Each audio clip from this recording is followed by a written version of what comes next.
दोस्तों आज मैं सुनाने जा रहा हूँ एक लालची इंसान की कहानी। लालच बुरी बला है। नमस्कार दोस्तों, मेरा नाम है रवि आर्य। आप सभी का स्वागत है ट्राई टू सक्सेस में। एक शहर में एक आदमी रहता था। वह बहुत ही लालची था।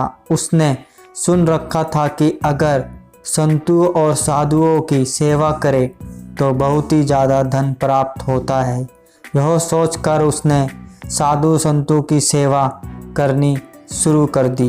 एक बार उसके घर में बड़े ही चमत्कारी संत आए। उन्होंने उसकी सेवा से प्रसन्न होकर उसे 4 दिए दिए और कहा, इनमें से एक दिया जला लेना और पूर्व दिशा की ओर चले जाना। जहाँ यह दिया बुझ जाए वहाँ की जमीन को खोद लेना, वहाँ तुम्हें काफ़ी धन मिल जाएगा। अगर फिर तुम्हें धन की कमी पड़े तो दूसरा दिया जला लेना और पश्चिम दिशा की ओर चले जाना। जहाँ यह दिया बुझ जाए वहाँ की जमीन खोद लेना, तुम्हें मन चाहे माया मिलेगी। फिर भी संतुष्टि ना हो तो तीसरा दिया जला लेना और दक्षिण दिशा की ओर चले जाना। उसी प्रकार दिया बुझने पर जब तुम वहाँ की जमीन खोदोगे तो तुम्हें बेअंत धन मिलेगा। तब तुम्हारे पास केवल एक दिया बच जाएगा और एक ही दिशा रह जाएगी। तुमने यह दिया ना ही जलाना है और ना ही इसे उत्तर दिशा की ओर ले जाना है। यह कहकर संत वहां से चले गए। लालची आदमी उसी वक्त पहला दिया जलाकर पूर्व दिशा की ओर चला गया। दूर जंगल में जाकर दिया बुझ गया। उस आदमी ने उस जगह को खोदा तो उसे पैसों से भरी एक गागर मिली। वह बहुत खुश हुआ। उसने सोचा कि इस गागर को फिलहाल यही रहने देता हूँ, फिर कभी ले जाऊँगा। पहले मुझे जल्द ही पश्चिम दिशा वाला धन देख लेना चाहिए। यह सोचकर उसने दूसरे दिन दूसरा दिया जलाया और पश्चिम दिशा की ओर चल पड़ा। दूर एक उजाड़ स्थान में जाकर दिया बुझ गया। वहां उस आदमी ने जब जमीन खोदी तो उसे सोने की मोहरों से भरा एक घड़ा मिला। उसने घड़े को भी यही सोचकर वहीं रहने दिया कि पहले दक्षिण दिशा में जाकर देख लेना चाहिए। जल्दी से जल्दी ज़्यादा से ज़्यादा धन प्राप्त करने के लिए वहां बेचैन हो गया। अगले दिन वहां दक्षिण दिशा की ओर चल पड़ा।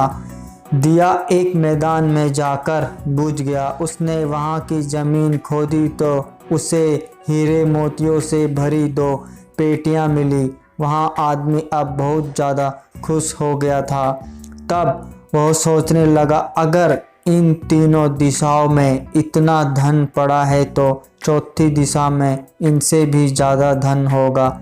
फिर उसके मन में ख्याल आया कि संत ने उसे चौथी दिशा की ओर जाने के लिए मना किया है। दूसरे ही पल उसके मन ने कहा, हो सकता है उत्तर दिशा की दौलत संत अपने लिए रखना चाहते हो।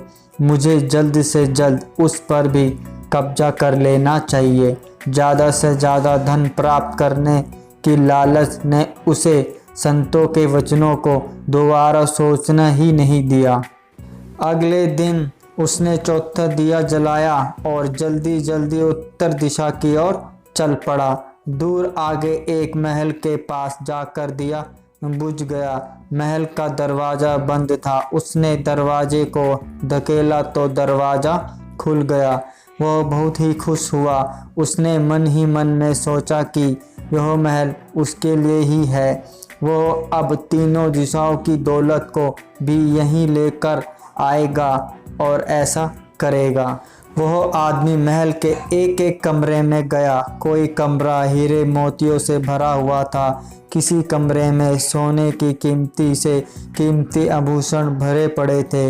इसी प्रकार अन्य कमरे में भी बेअंत धन से भरे हुए थे। वह आदमी चकाचौंध होता जाता और अपने भाग्य को शाबाशी देता। वो जरा और आगे बढ़ा तो उसी एक कमरे में चक्की चलाने की आवाज़ सुनाई दी। वो उसी कमरे में दाखिल हुआ तो उसने देखा कि एक बूढ़ा आदमी चक्की चला रहा था। तो लालची आदमी बूढ़े से कहा कि तू यहाँ कैसे पहुँचा?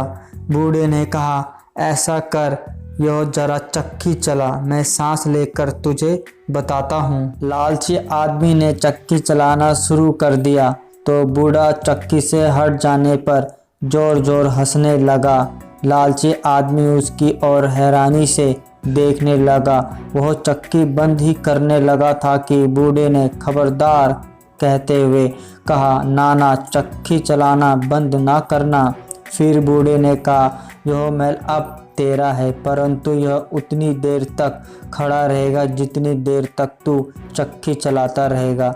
अगर चक्की चलाना बंद हो गई तो महल गिर जाएगा और तू मर जाएगा। कुछ समय रुककर बूढ़ा फिर कहने लगा, मैंने भी तेरी ही तरह लालच करके संतों की बात नहीं मानी थी और मेरी सारी जवानी इस चक्की को चलाते हुए बीत गई। वह लालची आदमी बूढ़ी की बात सुनकर रोने लगा। फिर कहने लगा, अब मेरा इस चक्की से छुटकारा कैसे होगा? तो बूढ़े ने कहा, जब तक मेरे और तेरे जैसा कोई आदमी लालच में अंधा होकर यहाँ नहीं आएगा तब तक तू इस चक्की से छुटकारा नहीं पा सकेगा। तब उस लालची आदमी ने बूढ़े से आखिरी सवाल पूछा, तू अब बाहर जाकर क्या करेगा? तो बूढ़े ने कहा, मैं सब लोगों से जोर जोर से कहूँगा, लालच बुरी बला है, लालच बुरी बला है।